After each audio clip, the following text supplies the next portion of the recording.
Hello, everybody. Welcome to Matt Connarton Unleashed, the television edition. It is December 11th, 2013. We are live, so whether you're watching us on MPTS or streaming us on IPMNation.com, welcome to the show. And we have with us today, our guest is Greg Moore, the State Director for New Hampshire for Americans for Prosperity. How are you, Greg? Good afternoon. Glad to be on and glad to be with you today. Yeah, thanks for coming in. And, of course, we talked before on rock, paper, hand grenades. That was about 2 months ago, 3 months ago? Something like that. I mean, with Gary, if one of those cases, if you spend time with Gary, if you had to live like 7 more years, you'd want to hang out with Gary for 7 years because it'd be the longest 7 years of your life. Sure. I often wonder if I have repressed memories. There may be things I can't even recall. It's highly likely. Being around Gary, It's highly likely. PTSD. Yeah, well, he's got that hand grenade with right. him all the time, so that's scary. And he says it's not live, but with him, you never know. You never know. Well, tell us about Americans for Prosperity. Well, Americans for Prosperity, or AFP, is a free market nonprofit organization that is set up for the goals of trying to advocate for economic freedom. Mm-hmm. It was founded in 2004, and it has grown nationally to the point where it's up to about 34 state chapters nationally. Over the course of about 8 or 9 years, it's grown to 34 chapters. And what we do is we advocate for free markets. We advocate for, basically we talk about economic freedom. And what do we mean when we say economic freedom? First and foremost, we mean having a size of government that's small relative to the private sector economy, mm-hmm. having simple small regulation, so not an overly regulated environment for businesses to flourish, having property rights that are protected by an impartial rule of law, having a sound monetary policy, and last and not least, having free trade between countries. So those are really the fundamental building blocks of economic freedom and economic prosperity. And that's really what we advocate for here in New Hampshire. In New Hampshire, we have over 30,000 members. So and those members are from all political parties. And we work hard to try to promote a lot of those ideals. And a lot of people find that very attractive. Mm-hmm. Now, we're not a full-service organization. We don't get involved, for example, in social issues. Okay. We don't get involved in international policy, criminal justice. We really just focus our energies on economic issues, and we think that really makes us stronger, because if you try to do everything well, you end up doing nothing well. Yeah. And that's the philosophy. So we feel as though if we really hone our energies down to just some basic principles, we can really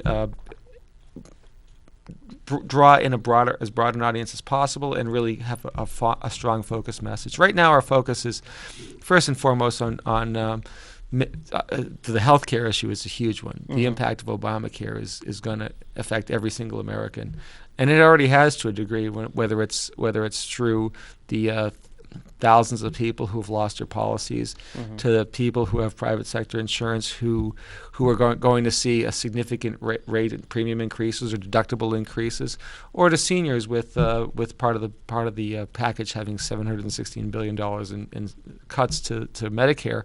There's going to be a whole host of impacts across the board to pretty much every walk of life in terms of people for health care. And the other issue right now is focusing on is the budget. As many of your viewers might know if they pay attention to what's going on in Washington, there was a proposed budget increase. It's a proposed budget that came out that increased spending about $45 billion over what the current law caps were. So mm-hmm. the current law caps were $967 billion in what they call discretionary spending. Sure. And the budget that they came out with is 1.012 trillion. So it's $45 billion in additional spending, and fundamentally we feel as though that's an example right there of typical Washington overreach. They say that it's not that big because there's only a few fee increases here, a fee increase for travelers. We're gonna make some Medicare cuts, but those cuts are going to come in 2022 and 2023.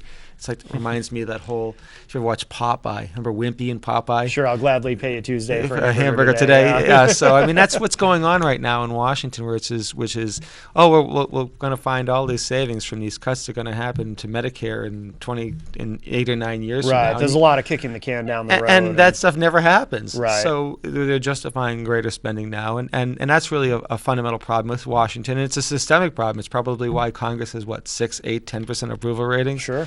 Is because their attitude is, well, if we have problems, we'll just spend some more of other people's monies, and we don't have the money. We don't have the money. Yeah. We just don't. We're borrowing hundreds of billions of dollars every year, and putting our future generations at debt. You look at the kids of today and tomorrow, and you look at that. If you ever go to the national debt clock, and you see how much, if you're born today, what your estimated share is, and you're potentially looking at over $100,000 in debt. And if we continue going at the pace we're going, and we just can't keep doing this. I mean, it's just it's fundamentally morally bankrupt to basically say we want to spend in a profligate manner now and have our kids pay for it. Right. There's nothing the kids have no say about it, but they're going to get stuck with the bill. You know, I use an analogy. It's because. It's reversed because typically if for example, you know, the parents go away and the kids have a big party and they come back and everything's torn up. There's a keg knocked over. The drapes are pulled down. Right. Some furniture has been ruined, and the parents come back to see this. And it's just the opposite here, where the kids go away and the parents have a massive kegger and they come back and say, what happened here? Yeah. So, oh, by the way, kids, you're stuck with cleaning this all up and making it work again. And I think it's fundamentally wrong to put a price on the people who they're not really the ones who are benefiting from it. Let me ask you this: do you think, and this is a cynical question, but do you think anybody in DC actually believes that, well, we can keep doing it that way and we'll figure it out later? Or do you think the general attitude is, well, we're not going to figure it out later, but we'll be gone by then anyway, so who cares? Because that's my impression. But I think the latter is probably right, but I don't think the way they get there is that way, that they're necessarily thinking, well, I want it to be here to pay the piper. Right. I think what they're doing is there are so many groups that have organized themselves so well. And I'm talking about people who directly benefit from the federal government. I mean, we're different in that we're actually advocating for less federal spending and saying don't spend that money. There are a lot of people who actually directly benefit from government money. Sure. And they've because that's their primary source of their revenue, they go to Washington and it's almost an existential issue. So they show up in a congressman's office. I need that money. I mean, you know, you're going to kill us if you don't give us that money. Right. And so the Congress tries to be responsive to all these people who are pushing them and prodding them. And it's unfortunate that there's another side of the issue. The common people just don't have that voice in Washington saying, hey, wait a second. You know, you're cutting deals that your kids and your grandkids and their kids are paying for, and that's not right. And so that's really where AFP tries to fill that gap. And we're a grassroots organization. I mean, we're not someone who just goes and hires Washington lobbyists. We're by grassroots, it means we can bring a bunch of people out to show up, as we did today, show up at Representative Shea Porter's office and saying, listen, don't support this budget deal. Yeah. Now, she hasn't taken a position on it. Hopefully she'll be responsive to some of the concerns we have about the spending, and that's really where we focus our efforts in terms of making sure that we have that grassroots appeal, because people can be responsive. I mean, they're definitely responsive when those interest groups walk into their office who are dependent upon government funding for their existence, but they're I think even more responsive if a large number of their constituents call them up or show up at their office and say, hey, wait a second.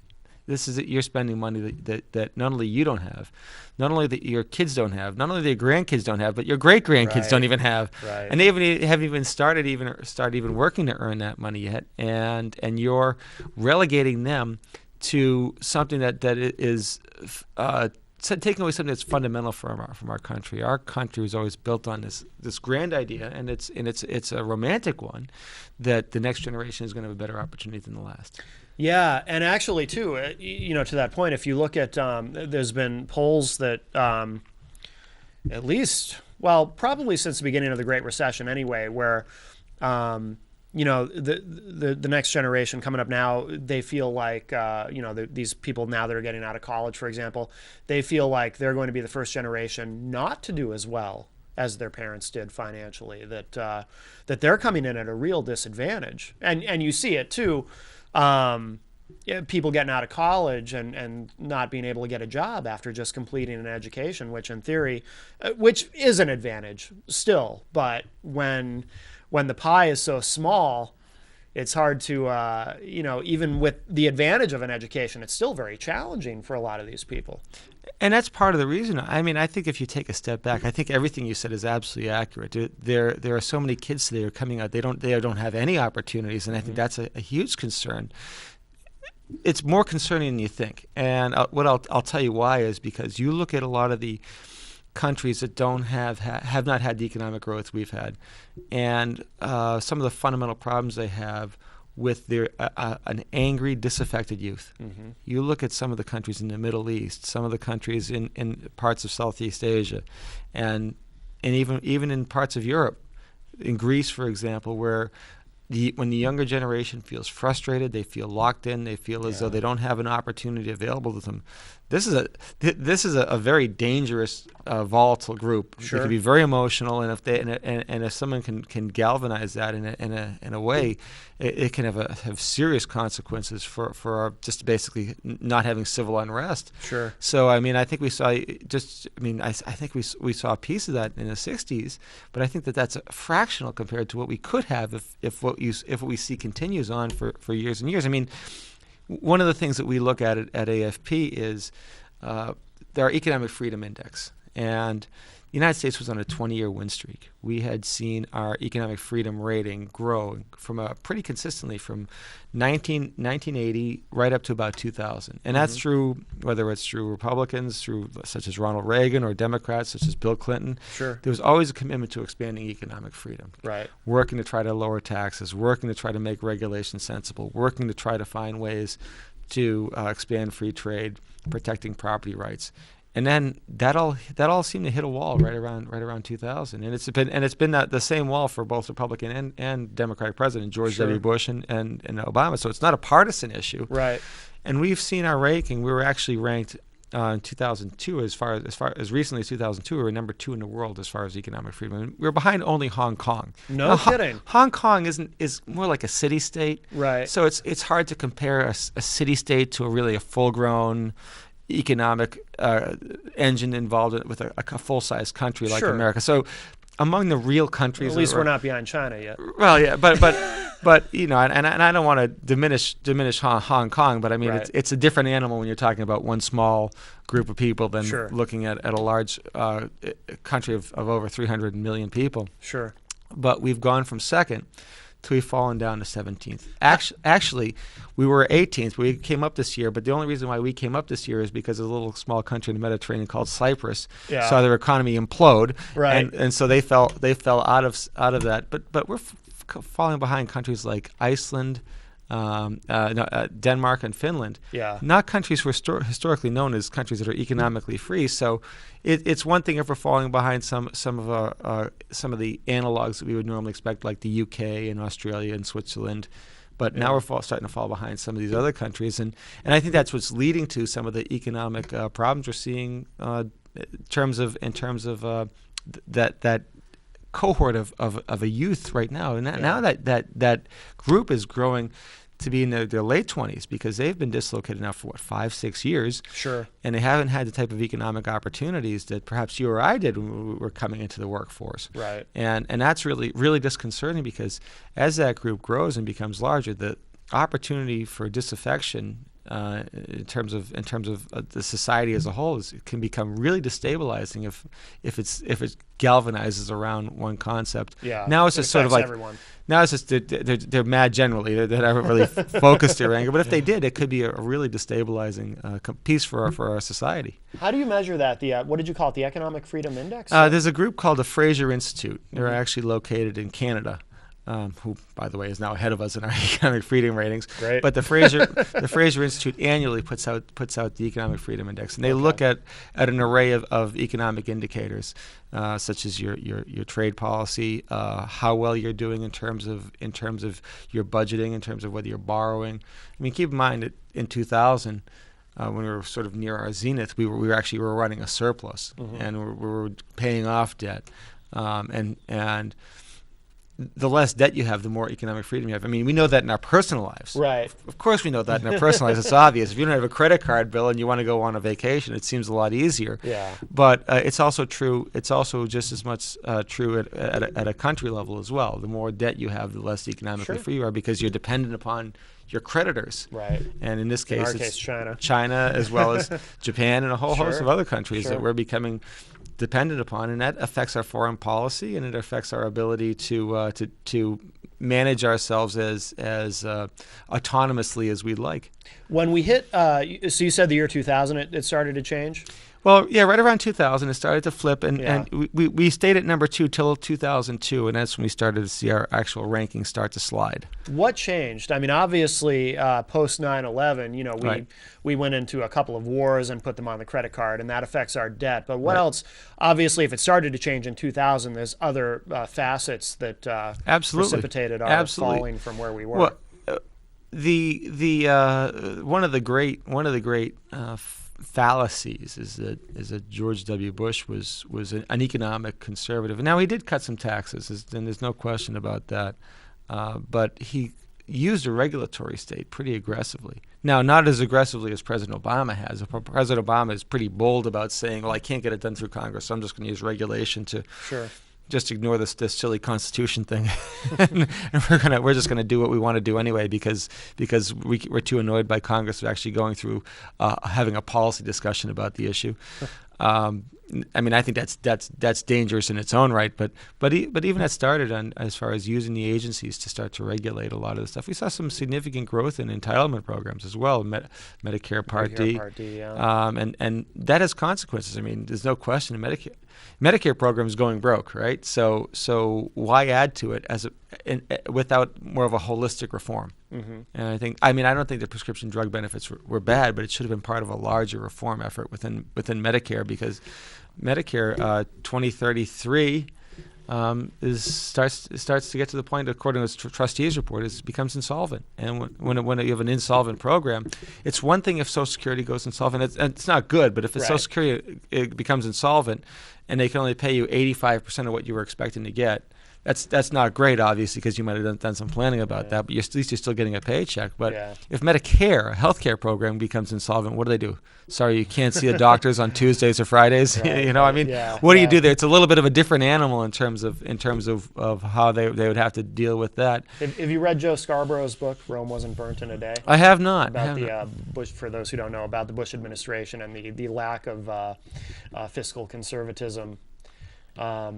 Which there seems to be. I mean, there is an argument that, and I know AFP is nonpartisan technically, but I mean, there is an argument that I hear a lot of Republicans lamenting that fiscal conservatism within the Republican Party, at least at the national level, seems to be, kind of a lost facet of how certainly conservatives continue to be more fiscally conservative than Democrats, but the idea of conservatives being the fiscally responsive alternative has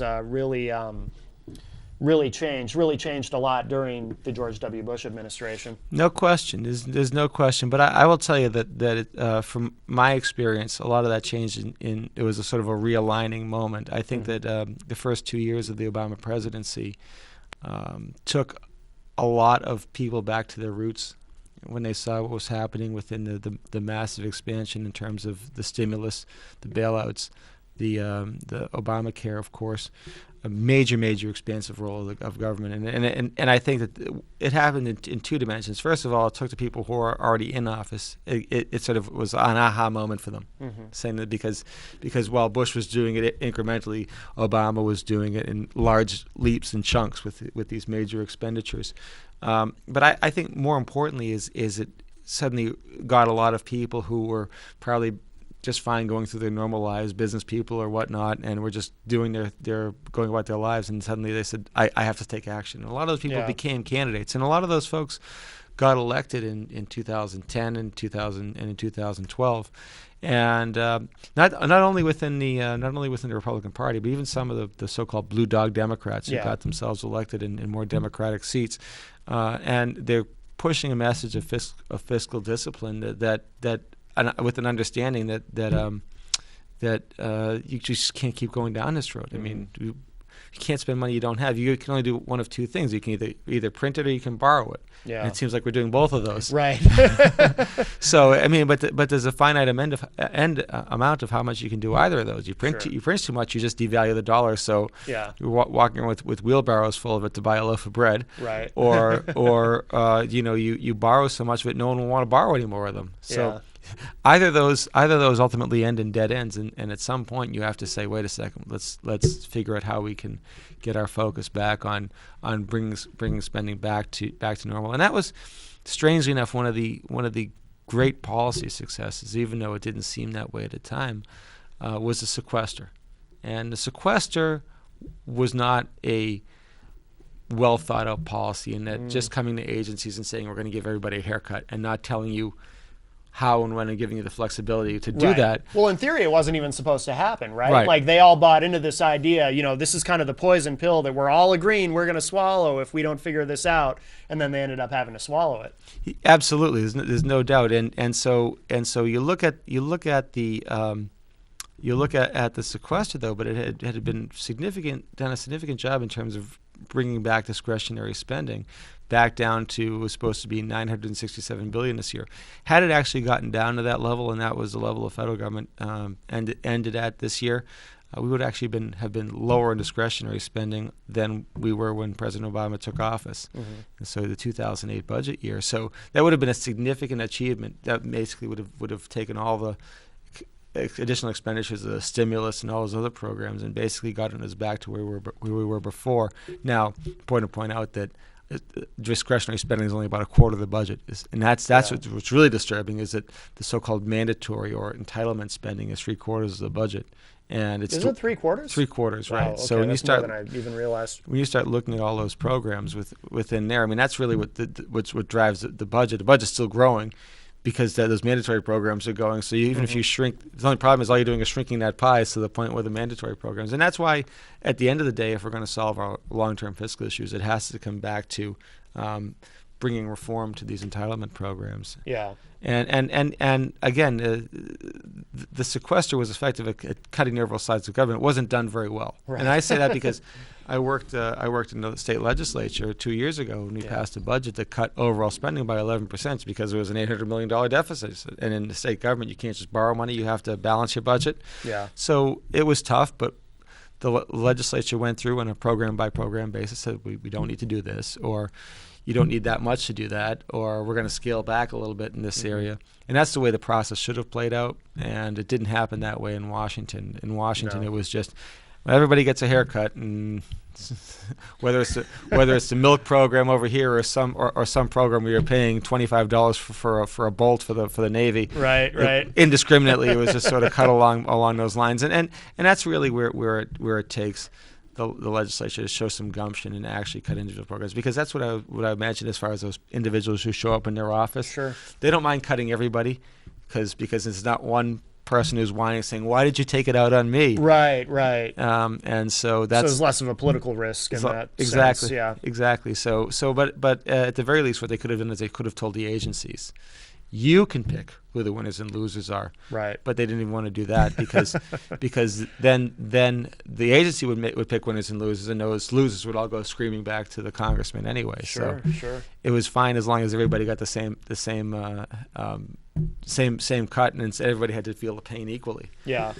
Kind of a broad question, but why does New Hampshire get it right? And I say that because this state, in both good times and bad, I think we're one of the most economically sound states in the country. Our current unemployment rate, I believe, is 5%. Again, in good times and bad, we have one of the lowest unemployment rates in the country. Our local banks are usually pretty strong. As you said, we don't deficit spend. I mean, what is it that works about the New Hampshire economy that the rest of the country, or most of the rest of the country, doesn't quite have a grasp on, do you think? One of the things that really well, there are a number of factors. Sure. It's a whole host of reasons. First and foremost, in terms of the fiscal, on the fiscal policy side, because we don't have an income or sales tax, our government doesn't tend to wildly fluctuate as much as other states do. Because when there's a recession, the first hit every state get is the income and the sales tax, so it drops like a rock. So what does everyone do? They raise other taxes to try to offset that. So the budget tends not to have these massive gyrations that other states do in boom times or when we're in deficit or recession. Yeah. So I think that's one piece of it. As far as our state as a whole, if you were to look demographically at the state, one of the things you'd notice is there's a giant chunk taken out between the ages of about 18 and 35. So those are some of the people who typically tend to become the higher unemployed in a recession. Yeah. I mean, those are the first people to get laid off. Sure. We have an older population here in New Hampshire, and I think that tends to moderate the impact of unemployment. That's interesting. And so, I mean, I think the demographics play into it as well. And not only that, but we tend to have a little bit more educated workforce than some of the other states do, and that's another factor in terms of who's unemployed. And so if you look at who are the unemployed, lower education background, younger, and because when a business starts to let go some people, the people that tend to let go of those younger workers. Whereas if you're someone more skilled and in a higher position, they need to keep you around. So I think that's a part of it. There are a whole host of other demographic factors that play into it as well. But I think those really do help us. And that's not something that was planned per se. Yeah. Certainly the income and sales tax was planned. But I mean, we're not perfect either. And I don't want to give it the impression we are. We have, according to the Tax Foundation, the third worst business tax rate in the nation. Yeah, that's something I've learned in the last couple of years, and it's really surprised me as I've learned more about state politics. Is for a long time I'd always assumed you hear about the New Hampshire advantage, and I always assumed that encompassed sort of everything, not realizing that while that is an important part of what we were just talking about. We're not necessarily particularly that business friendly in a lot of ways in New Hampshire, and I was very surprised to learn that. No. There is some good news. The first news is the accessibility of people. I mean, if you go to Massachusetts, and I was born and raised in Massachusetts, but if you go to Massachusetts and you want to get you have a problem with an agency, you could try to reach out to them, but good luck getting through to them. Whereas here in New Hampshire, you'd be surprised. And having worked at a large agency where someone would call up to a department head and get a direct phone call back within a day or two from the actual department head. Yeah. And you see that. You want to talk to the commissioner of the Department of Revenue, you call them up, and next thing you know, you might call you back. Yeah. Or maybe the deputy will call you right back. Sure. And you'll get a straight answer. And so I think this is a proximity. I mean, I joke about it all the time. I used to work up in the New Hampshire House, and if anybody wanted to, they just walk right into the speaker's office. They don't have to go through metal detectors. They don't have to go through 5 security guards. It's just walk right in, talk to the speaker's receptionist, and say, "Can I talk to the speaker?" Now, the governor actually does have the security guards, but the Senate president and the House Speaker don't. And they just, if they're in the office that day, chances, and they have some time, they'll probably just sit down with you. Sure. I think that's part of it, but I think also part of it is we had some changes that happened in the late 90s relative to education funding. Okay. And there were the legislature needed to find some money somewhere based upon a court order mandating a greater state presence in paying for education. Because the court was concerned that because some towns are rich and some towns are poor, that the state needed to be a redistributor of wealth between those rich and poor communities. Is this the Claremont thing? There's a Claremont and then Londonderry decisions. Okay. So they said the state needed to redistribute some wealth between the communities. As a result of that, as a result of that, the legislature needed to find some money, and the place they went was to the business, on the backs of the business, and the business taxes have increased. The business enterprise tax was tripled.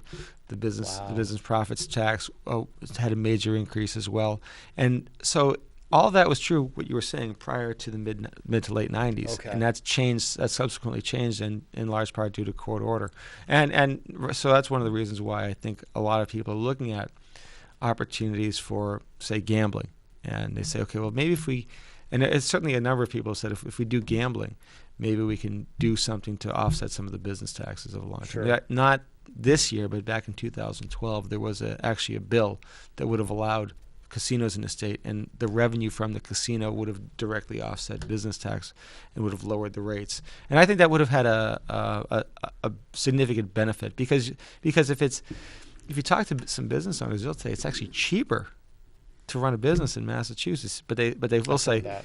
We'll say just getting answers out of state government is problematic, and dealing with people. The bureaucracy you're going to have to deal with, And for people who actually view that as part of a cost of doing business, they still say New Hampshire tends to be better, but their concerns. But if you're just looking at the purely on the bottom line, just from a business perspective, it can be more expensive to work to have a business here in New Hampshire than in Mass. Yeah, that is surprising in a lot of ways. Tell us a little bit about your history. How long have you been involved in politics? Far too long. Too long. Long enough to know better, I tell people. No, I mean, I prior to just in terms of being involved in New Hampshire, it's my first involvement was getting back in a presidential campaign here. Like a lot of people are involved in politics. Sure. I think that it's a breeding ground for politicos. But I worked for the state government for 6 years. I spent 4 years working as a director of public affairs and government relations for the New Hampshire Department of Health and Human Services, and I spent. And prior to taking the job with Americans for Prosperity, I was chief of staff for the New Hampshire House of Representatives, which is a little like cat herding, 400 different folks. That must have been a fascinating and I would think very challenging position. Oh, no question. Particularly people like Gary Hopper. I mean, but we had working. It was funny. Speaker at the time, Bill O'Brien, would talk to his peer speakers. He'd go out into these events and talk to his peer speakers and says, 400 reps. How do you possibly manage it? A lot of them had fewer than 100. Well, it's the third largest legislative body in the world, correct? Third largest in the English-speaking world, behind the U.S. Congress and the Indian Parliament, and one of the aspects, or maybe it's the House of Commons. I don't know. I forget, but it's the largest state legislative body. Okay. And a lot of the other states have under 100 or maybe a little over 100 state representatives. Massachusetts has 160, for example. Yeah. And so these other speakers say, how do you possibly manage to run a House of 400? The former speaker O'Brien said, it's not like cat herding. It's more like crowd control. Yeah. You're just hoping they don't riot at you at any given moment based upon any decision you've made. But you'd be surprised how committed a lot of these folks are. And it really is a volunteer legislature. Yeah. I mean, $100 a year is not going to pay the bills. Now, maybe when the Constitution was written for $100 a year, and it might have been a lot. That money then. would have made it worth your while. But it's actually in the Constitution, and maybe our forefathers were a little smarter than other people. Instead of letting them set it legislatively, they say we're going to put it in the Constitution. Yeah. But those folks do work incredibly hard for their $100 a year, and I my hat's off to them all, and they do so much work. You really have to. It really is a labor of love, and to think about how locally we have it here, where we average about one state rep for every 3,400 people. You probably know a few of your state reps. Right. If you haven't met your state reps, it's because you've deliberately been avoiding them. Right. It's hard not to know a state rep. And so what that means is when someone has a problem with state government, when someone has a problem with the state agency, you just pick up a phone and call their state rep and say, hey, I have a problem with the Department of Transportation with a pothole in front of my house, or I have a problem with the Department of Revenue calculating my restaurant's earnings or something like that. Yeah. That rep will usually get on the phone with the department head, and trust me, if you think the department heads will call you back, they'll definitely call a state rep back within a few hours usually, and the issue will get resolved quickly. And so I think people, you look at the numbers where it says what's your opinion of the federal government, right track, wrong track? Is the federal government on the right track? And here in New Hampshire, the numbers are usually around like 25%. The state think it's on the right track, and 60-something% say it's on the wrong track. Yeah. And then you look at it, and then they ask the same question about New Hampshire, and they say right track, wrong, and it's well into the 60s. People are happy with their state government, which you think might be a cognitive dissonance, but it really does show that people like that closeness and that proximity that they get. Accessibility. I've walked around with so many people before who've traveled to a number of state houses, walked around with them through the New Hampshire State House, and said, "Boy, I just can't believe how easy it is to get to people here." Right.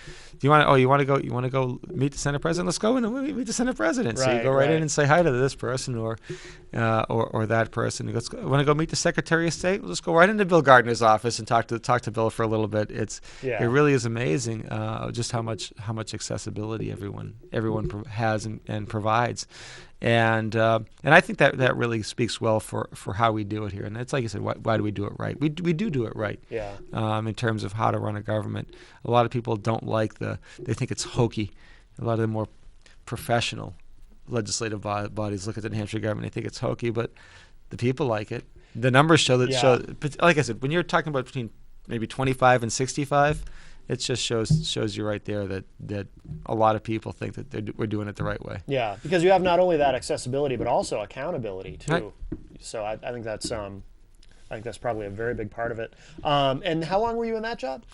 Well, 2 years up in the House, and obviously it was a fairly tumultuous 2 years. We had to pass a very difficult budget. It was a budget that reduced overall state spending by 11%, and that's never the type of task you want to see. Yeah. I mean, and we also knew that the taxes were too high, and so there were actually 20 tax and fee reductions that were done in the last 2 years, even with making 11% budget reduction, and the vast majority of them were small incremental business tax reductions, mostly for small businesses, like expanding the business enterprise tax credit and things like that. Sure. So we took some small steps, particularly to help the really micro businesses, not so much the larger businesses, but at some point we're going to have to start looking at how we fix that, because we need to become more competitive. I mean, we can be at 5% and that's good, or we could be at 3% or 2%. In around 1999, 2000, New Hampshire's unemployment rate, I looked back and looked at the numbers, was down around 2.1%, and it's just ridiculously low. And that's actually below what's considered full employment, correct? 5% technically is considered full employment, because there's always going to be some churn of people leaving their jobs. Some businesses close down, other one open up, and there's a lag time while someone transitions from one to the other. I mean, and you don't want to have unemployment around 2% starts to get problematic, meaning you can't. Businesses can't hire people. You can't find people you need to run a business. Right. So that can be problematic, but then it creates a tremendous incentive for people to come into the state. Right. And absolutely. And I think that's really what you want, is to have people voting with their feet to move into the state. New Hampshire for a while, until the last few years, was the fastest growing state, not just in the Northeast, but if you wanted to go to the next fastest growing state from New Hampshire back up through the middle part of the last decade, you have to go to North Carolina. No kidding. And last I checked, North Carolina's got a lot better climate than New Hampshire does. That's for sure. So, but I mean, we were growing in terms of people were coming in, and it's because of opportunity. People come to the state because they sense an opportunity, and they want to. I mean, that's the reason why obviously you've got other people want to retire here because they like the scenery. Oh yeah. You've got some people come here for political reasons, like the Free State Project and some of those folks. A lot of Massachusetts folks have come up here for political reasons. Yeah, and some people come here, but most people, I would think, come here for economic reasons. Yeah. And whether it's because the housing is less expensive, but a lot of them come up here because there were jobs being created here left and right. And some of the changes we made in terms of our business taxes, as well as the overall economy, I think slowed a lot of that down. So I think we want to get back to that. I mean, I know it might not be fashionable to say it's great to have a whole bunch of subdivisions being built all across the state, but I think it speaks to the health of your overall state. Yeah. If you don't have subdivisions being built in your towns and nobody's growing, that's not really a healthy environment, particularly as everybody is sort of aging in place. Right. And there's no question, everyone knows the demographic situation we're going through now with the baby boomers as they move out of the workforce and into retirement. Will there be enough workers to try to fill that gap? And and I think that we can handle that as a state. Maybe as a nation, it's a problem. But if we do the right things in New Hampshire, we can handle the problem just within our borders. Oh, sure. Oh, absolutely. I mean, that's not going to say it's going to solve the problem nationally, because you can't deal with that nationally. But if everybody says, if we have all these 30, 40, 50-year-olds moving into the state because of economic opportunity, that we should be trying to find ways to take those steps and say, hey, look, let's make our state as attractive as possible to come here. Yeah. Because I mean, a growing economy is obviously what we all want. Absolutely. And we can get there. We just need to take some common sense steps to get people to start looking at some of the policies that attract businesses. You talk to people, what are the main problems we see? You talk to business people, and they say, what would be the things that would make New Hampshire, first of all, lowering the business tax, lowering energy rates. We have some of the highest electricity rates in the country. Going to do some things to lower electricity rates. I didn't know that. And then thirdly, some manufacturing companies in particular like the right to work. And so those are three things that businesses tend to want. But I think that first and foremost, the business taxes is certainly among the key things, because that's I mean, right to work and electricity are true for manufacturing, because they use a lot of electricity and they have a workforce that they want to have a little more direct relationship with.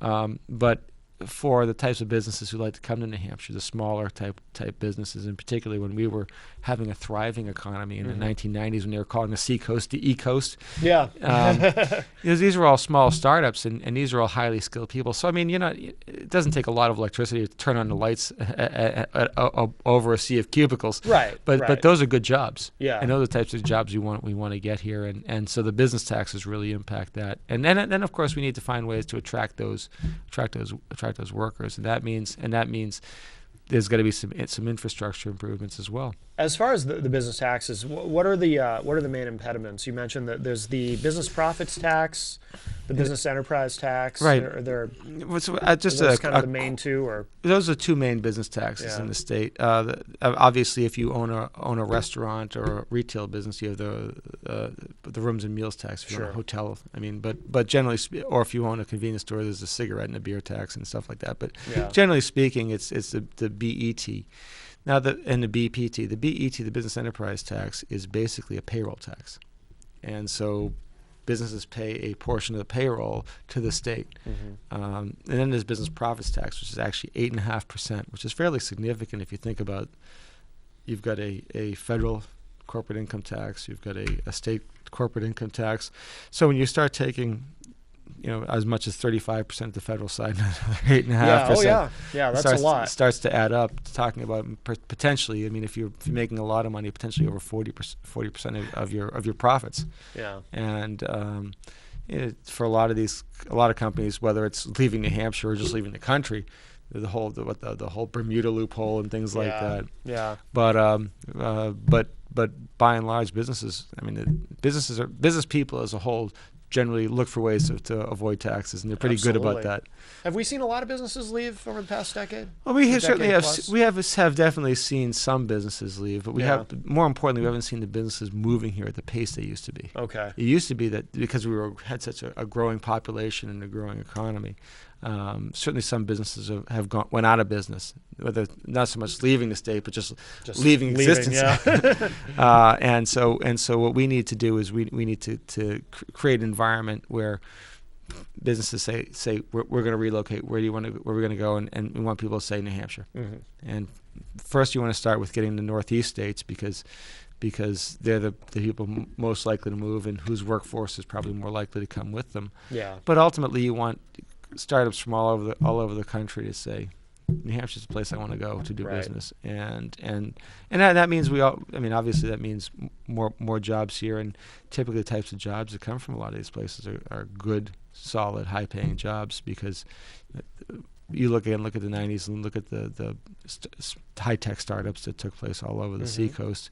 And they were starting to work back this way, even into Manchester, and the mill yard's starting to fill up with a lot of technology industries. Yeah. I mean, that's what we want to see. That's the type of environment we want to see. All of these mill buildings just be packed to the gills with Absolutely. the 50 to 75 person software development firm or something like that. Absolutely. And it might feel like office space, but it's actually a good thing. Definitely. Now, how did you become the state director for AFP in New Hampshire? The outgoing state director, Corey Lewandowski, who did just a great job building the organization here in New Hampshire. He founded it in 2008. Yeah. He reached out to me, and when he said that he was taking a job higher up within the organization, he suggested that I look into it. And I'd worked closely with him when I was in the House of Representatives, and I certainly was familiar with the organization. And I said, certainly something I would be interested in exploring, and then got a chance to talk to some of the people nationally, and they really gave me a lot of reasons to see how the role could help affect public policy in New Hampshire, and that's something that's always appealed to me. I mean, I haven't got to the point of putting my name on a ballot, and I don't think I ever will. Really? I don't think that's going to happen. But why? it's just I mean, when you're used to working with people to help them achieve their policy goals, and then after a while you just sort of it's more comfortable. Sure. And I think that is there are plenty of people out there who share the fairly limited. And that's one of the reasons why I liked AFP is because AFP really focused on the issue areas. But if you're a politician, you don't get to pick. Well, I'm just going to narrow my focus on these issues and ignore the rest. Yeah. So I mean that's one of those cases where I just thought it was a better fit for me personally. Yeah. Is it difficult? Do you find yourself fighting the perception of AFP as being because it's a nonpartisan organization? But I think there's a perception that it's a conservative organization. Oh, there's no question. We certainly make no bones about that we're economically conservative. Yeah. And you know what? I got to tell you, I have yet to find too many politicians campaigning for office who say I am an economic liberal. I want to spend a lot more money. I think it'd be a great idea if I taxed you more and stuff like that. Right. Very rarely do you actually hear people say that. And so everyone tends to purport to be an economic conservative. So we're just sort of helping them keep their promises that they made when they were running for office in the first place. Yeah. So no, but we certainly reach out to everybody. I think it's a message that a lot of people find comfort in terms of talking about issues like reducing regulation. I mean, who likes it? I mean, no one runs for office and says, you know what I think we need is a lot more regulation. Right. Again, you don't hear that too often from politicians when they're campaigning. Yeah. And trying to keep taxes down, again, stuff that tends to resonate with people. Usually people who like to increase taxes, they talk about the great things that they can do, and they say, oh, but by the way, you have to raise taxes to do it. As opposed to our perspective, which is, listen, those are great things you'd like to do, but we need to keep taxes low because there's a bigger picture at work here. Yeah. And that is an issue of economic freedom, and your money, meaning the money that you get to keep in your check when you come home, and you don't have to pay in taxes to this group or to that group when you go to the store to buy I don't know, whether it's a beer or you go and buy a pizza. Right. The amount of money you keep in your pocket is your freedom. Right. And by taking that money away, we're limiting your freedom. And if people don't have the ability to spend their own money, then they really don't have that much freedom on their own. And we just think that people do a better job, frankly. I mean, I think that the average person knows how to spend their money better than the government knows how to spend it for them. Sure. Call me crazy in thinking that. I mean, and then again, I have met some people probably that might not be true, but by and large, I would say that most people know how to spend their money better than the government does. Right.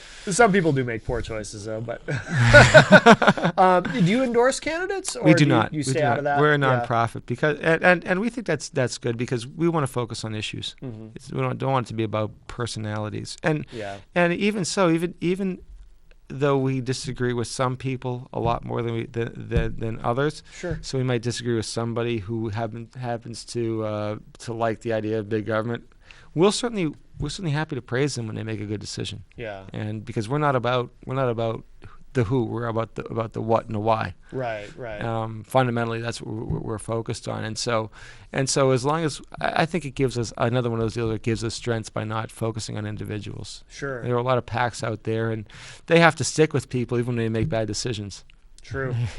I've picked you. You're my person. Therefore, I now have to be with you, even though you just said the stupidest thing known to man. Right. So no, we're lucky in that, and people I think are comfortable with that, knowing that okay, well, we know where you stand. We know that if we do this X, Y, and Z policy, you're going to be mad at us. Right. And if we know we do A, B, C policy, you're gonna be happy with us. And I think that's the way it should be. And there's a lot of predictability from us to a lot of those folks in terms of how we can communicate, and because we keep it on the issues and not personal, we can actually have those conversations with people who we might normally disagree with. Sure. And time to time, they're going to agree with us, and they're going to say, well, that's an ally on this issue, even though we're at loggerheads over here. Right. And that's really, I think it's a significant benefit to be focused exclusively on issues. How long have you been state director? Started in March. Oh, okay. So just March 1st I started. Less than a year. Absolutely less than a year, and having a lot of fun going around the state, meeting a lot of our activists, a lot of very, very interesting folks who are people get very so passionate about it, Matt. They really do. They really get fired up. We had people standing out in the cold today, standing outside for a good half an hour, just holding signs because they wanted. We were going to bring them in to talk to the Congresswoman Shea Porter's office staff. Didn't quite get in the door. They didn't let us in, but the thing is after that they wanted to go outside and just hold signs and hold signs out in traffic. Yeah, because they're passionate about this stuff, and that's really what gets people fired up. We actually have a call. We only have a couple minutes left, but we'll grab this call really quick. Hi, welcome to Matt Connarton Unleashed. Who's on the line? Oh, this is George. How you doing? Hi, George. Welcome to the show. What you got? Yes, not to throw you offline or anything, but I have a big question for you. In lieu of all the traffic accidents going on lately with people dying, I was just wondering, why doesn't New Hampshire have a seatbelt law and insurance? I mean, get with the rest of the nation. I mean, the kid in Nashua, he probably would have lived. He rolled over one time, he's dead. In other accidents, I don't understand why people don't wear seatbelts and get car insurance and get the wrong people off the road. What's your opinion on that? Live free or die, baby. What do you think, Greg? I mean, I think that there's that ongoing argument that a lot of people face, which is liberty. Oh, he's gone. Liberty versus pragmatism, and people say, well, pragmatically it doesn't make sense. Yeah, but it's been quoted numerous times and sourced to various people, but obviously Benjamin Franklin, I think, was the one who was most noticed as the person who would sacrifice their liberty for their safety deserves neither. Yeah. and that's the approach we've had here in New Hampshire. And knowing the legislature as we do, they tend to be responsive to that argument that listen, you want to take the chances and you want to take the risk, that's your risk. You've taken it. To the extent that people do that, and we say, listen, you have to put kids in seatbelts.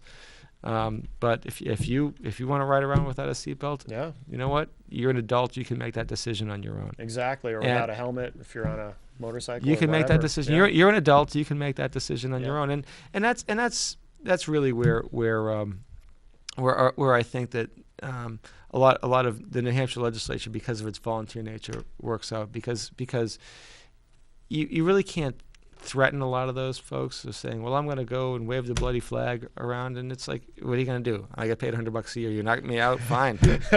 Right. Okay, fine. I go back to my normal life and not having to make $100 a year to work half a year for 3 days a week. So right, exactly. And if you're a senator, 4 or 5 days a week. So I think that that's one of those cases where liberty benefits from people willing to take greater political risk within the legislature. Yeah. Because they're not beholden to a job. So if you're in Massachusetts, you're making $70,000 a year as a state legislator, and someone says, "Well, I'm going to knock you out," you're probably going to take that threat pretty seriously. Yeah, you're going to do whatever you got to do to hold on to that job. Yeah, Now, absolutely. Here in New Hampshire, it's like, okay, fine. Good luck. Take me out. Well, we're out of time, but Greg, this has been great. Greg Moore, State Director for Americans for Prosperity here in New Hampshire, and you've got a website, americansforprosperity.org. And is there a New Hampshire site too? If you go on the regular website, americansforprosperity.org, all one word, you'll see a little slider. It'll come up and it'll say select your state, and it'll take you directly to the New Hampshire page.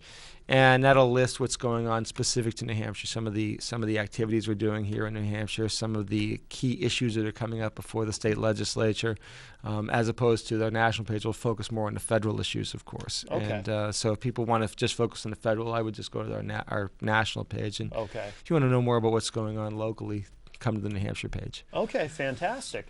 And before we wrap up, too, I want to remind everybody, of course, we have the live radio edition of Matt Connarton Unleashed Thursday nights at 9 p.m. Eastern on the Dr. Kevin Radio Network, drkevinradionetwork.com. So if you want to check out the radio version of this show, you can do that, too. And I hope you come back next week for the television edition. We have a caller on hold. We'll see if, hopefully this is quick. We'll take the risk. Hi, welcome to the show. What you got? We only have, oh, they're already gone. Okay, never mind. Maybe it was the Phantom. There's a Phantom who calls and just doesn't say anything sometimes. It's really strange. I think he's intimidated by me, whoever it is. It's probably likely I am. Who isn't really? I mean, come on.